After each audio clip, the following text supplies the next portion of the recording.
Good morning, folks. Italy have beaten Wales in the Six Nations 22 points to 21 with a try at the death. I have to keep my voice down because my kids are still asleep and it's 5:15 in the morning, but goodness gracious me, if you're going to get up at 3:15 in the morning to watch what's supposed to be a dead rubber, there's worse games you could watch, man. This was pretty fantastic for Italy. Pretty devastating for Wales, man, but I think even Wales fans will maybe not begrudge Italy a victory after that one. First ever win away for the Italians in Wales. Key event stats and whatnot coming up. And you guys can let me know your thoughts for this game. Like I said, man, this wasn't supposed to be the game of the weekend, right? It's supposed to be all about France and England later on, but either way, it's a cracking start. 22-21. And to be fair, the start of this one was pretty tentative. Bit of back and forth with the boot from both sides. Eventually, Italy end up knocking over a couple of penalties to give themselves a nice wee 6-0 lead. And Wales knocked the ball on a fair bit, which was a bit frustrating, I would imagine, if you're a Welsh fan. I mean, Dewi Lake had that really nice turnover after Wales was 6-0 down, and Dewi Lake had definitely his best game in a Wales jersey. Yeah, they mauled it about 3 times than Wales. They kept getting advantage, going back for the maul. They ended up knocking it on. I think that one was Rees-Zammit was throwing a pretty tough pass. He couldn't handle it, so lacking a little bit of that kind of clinical edge. Then they had a chance to tap it and go, and that one they ended up knocking on. So a little bit lacking, as I said, that clinical edge. They did get some individual brilliance a bit later, and they did get the first try through Owen Watkin. The pressure was coming, and yeah, the gap opened up for him to go through, which was pretty pleasing because, I mean, you got to back yourselves if you're Wales against Italy, and they were in their own 22. They ended up going length of the bloody field, man. Rees-Zammit had a big run up the right wing. Adams had a big run up the left wing. Phases knocking on the door. It was only about 7 or 8 phases, which is not bad to go length of the field. And yeah, a big hole opened up for Watkin to go through. Took that try pretty well. 7 points to 6. Wales back in front. Well, in front for the first time. And kind of back to regular service, one would assume.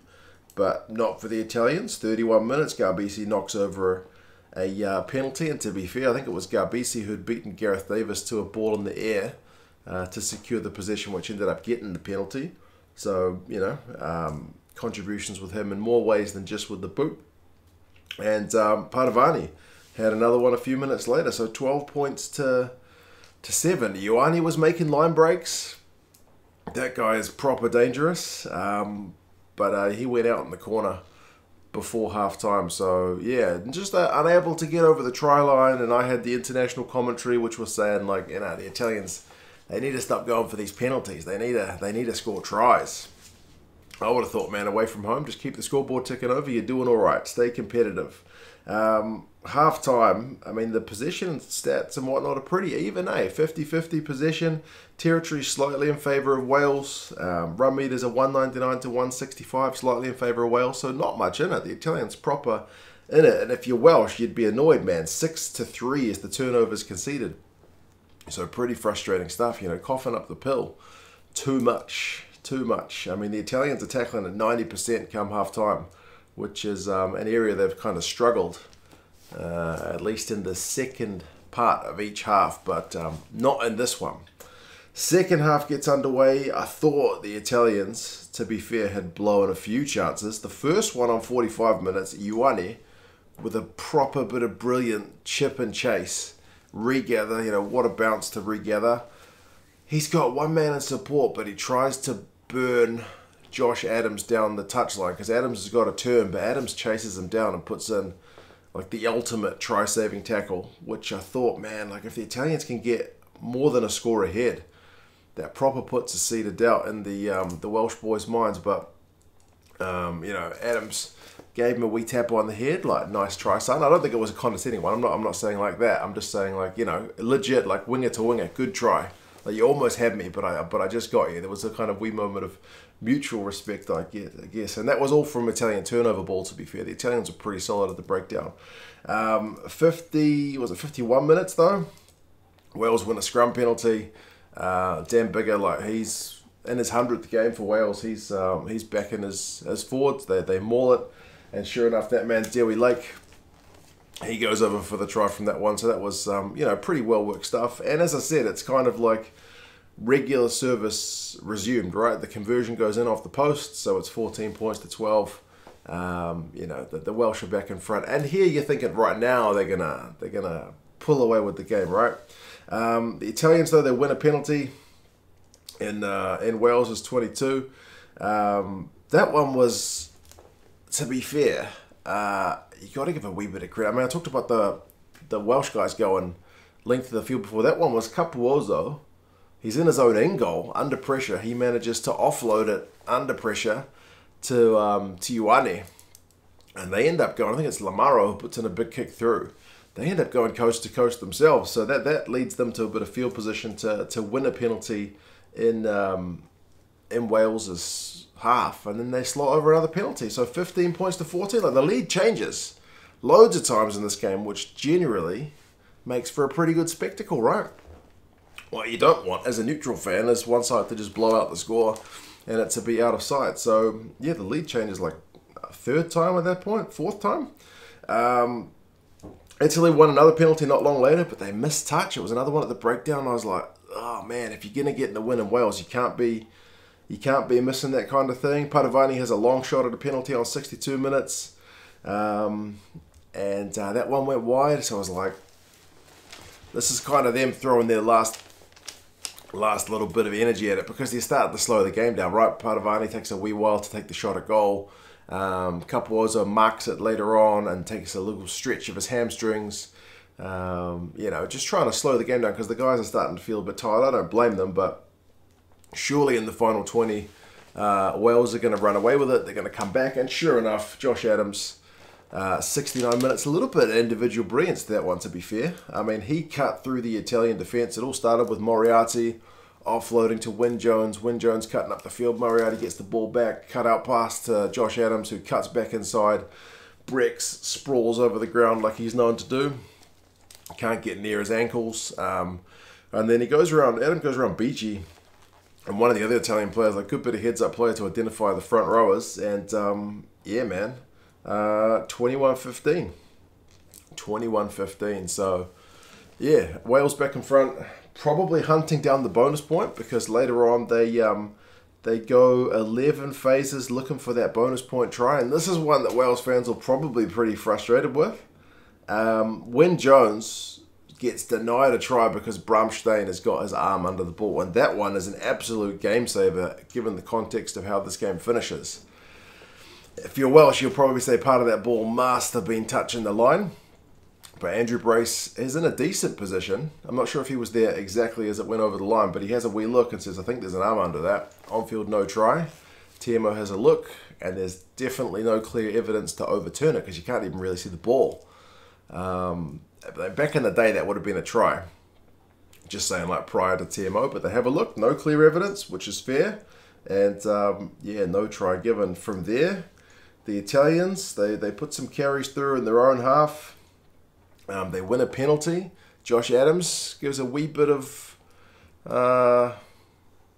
talk back to the ref. Ref marches him 10. Italians have got a chance to kick for touch. They go get a line out in Welsh territory, and I literally write on my notepad, this is their last chance, and they missed the line out, and I'm like, that's it. The Italians are buggered. Nah, not going to happen. But tell that to Capuozzo, because from the Welsh clearing it, Capuozzo gets the ball down that right wing. And my commentary team just now kind of compared him to Shane Williams because he's not the biggest fella, but he is such an elusive runner. He just puts in a really great run down that right wing. Proper elusive, the steps, and then the support line from Padovani. Padovani has the sense of mind to run around under the sticks. Italian try on the 79th minute. Can you believe it? It's massive. It's absolutely massive. Garbisi talks to the ref about using all of the time to take the kick. He uses it to the last 10 seconds to make sure the clock is in the red. He kicks it over. The Italian guys celebrate like mad, and then my coverage turns off. Well done, Sky New Zealand. First Italian win in the Six Nations in like 7 years. And they cut the coverage off straight away.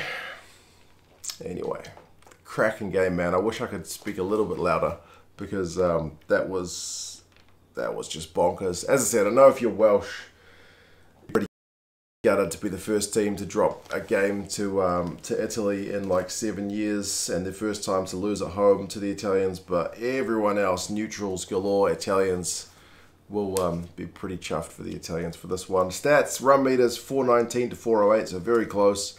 6 clean breaks apiece. Possession 53-47, and the same with territory, just in favour of Wales. To be fair, they did have a bit more of the possession in the second half. I think it was like 56-44. Tackling, man, the Italians, 89%. That's rock solid. 178 tackles. The Welsh made 111 at 87. Penalties conceded is 11-9, with Wales conceding a couple more. Individuals, Faletau 40 run meters, 12 tackles.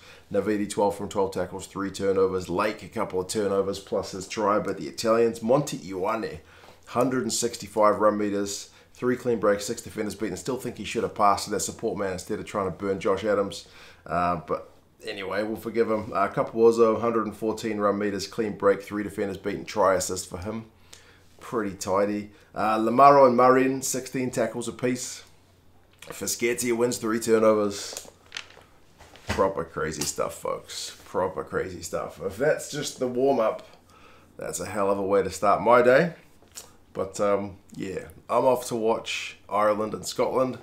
If the game is half as good as this, we'll be in for a treat. You guys let me know your thoughts on this one. Congratulations, Italy. From what brief moments I saw of your celebration, that one meant a lot, and fingers crossed it's a good building block for what we can see for the Italian team for the future. For the Welsh, yeah, that wasn't your best performance. Maybe too many changes from Pivac, to be fair. Taking the Italians a bit lightly, maybe, by making so many changes, giving some guys a crack. And I can understand the logic behind wanting to give guys like Halaholo and McNicholl and whatnot a crack, but maybe consistency was the order of the day. Hindsight's 2020. But anyway, you guys let me know your thoughts, and I'll talk to you again soon. See you later.